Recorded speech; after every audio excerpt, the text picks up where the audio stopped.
What a beautiful day here in Little Saigon. Let's try something here. If I say bring human, you all say human. I'll say rights, and you all say home. Bring human rights home. Bring Human rights home. Bring Human rights home. Bring them home. Bring human rights home. That's what this is about. Today,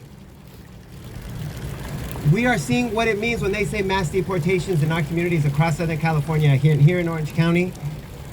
We know today that the Trump administration and his anti-immigrant administration cannot carry out these abuses, these human rights abuses, without the collusion, without the complicity, without the enabling of local and national government officials.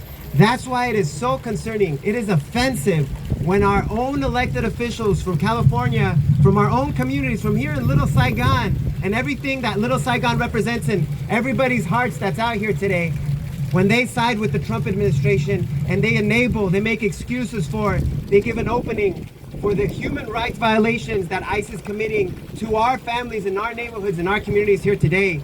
It is important that we understand the gravity of what is happening in these streets, and we are all witnesses to. Sadly, it's not all coming out in the news, but those who have seen this, when a baby is torn from the arms of their mother, we have seen that in the last week. When a 70-year-old gentleman that's looking for work out of a Home Depot because he wants to work, he needs to work at 70 years old, when he's tackled to the ground by a government police officer, a security official, when we have a goon squad that's dressed up in military gear in our neighborhoods, arresting people that are trying to have breakfast at a restaurant, right? We haven't, for a lot of the young people, this is the first time they're seeing those images. For a lot of immigrants and refugees from Vietnam, Cambodia, Mexico, Central America, we remember these images. We've seen them before, but sadly we had not, and for whatever reason, we had not seen them here. And it is outrageous, it is obscene that we're now seeing those same images here in Little Saigon, and we will not accept that. So on one hand, you have these terrible images, this outrageous, this obscene what we're seeing. And on the other hand, we have the beautiful history of our communities, multicultural, multiracial, multilingual communities here in Santana, in Westminster, in Garden Grove, that represent Little Saigon, that represent Santana, that represent the future, and yes, also the past of Orange County, across Southern California. That is what Trump is terrified of.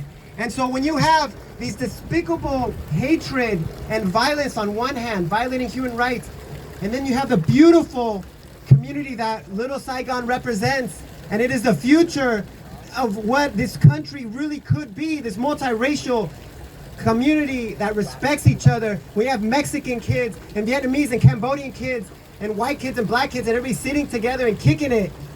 That's what Trump is terrified of.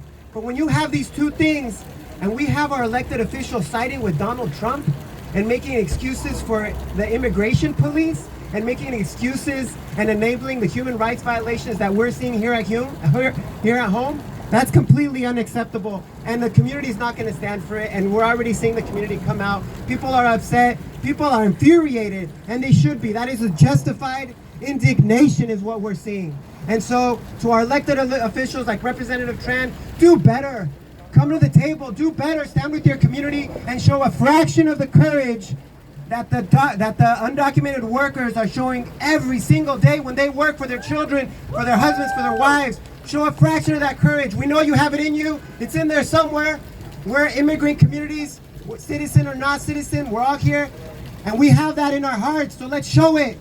And it's an invitation for the local and national government officials to come out, stand with the people and show up like the people are showing up in Los Angeles and in South Park and in San Diego, Minneapolis, Boston, New York, and Chicago. Show up with your community. So that's our message today. Again, I'm Salvador Sarmiento from the National Day Labor Organizing Network, and that's the message today. We need ICE and these thugs out of our communities. Let's do it. Bring human rights home. Bring human rights home. Let's do it. All right, thank you, Salvador. And last up, I'd like to invite the Executive Director of Yet Rise, Tracy Law.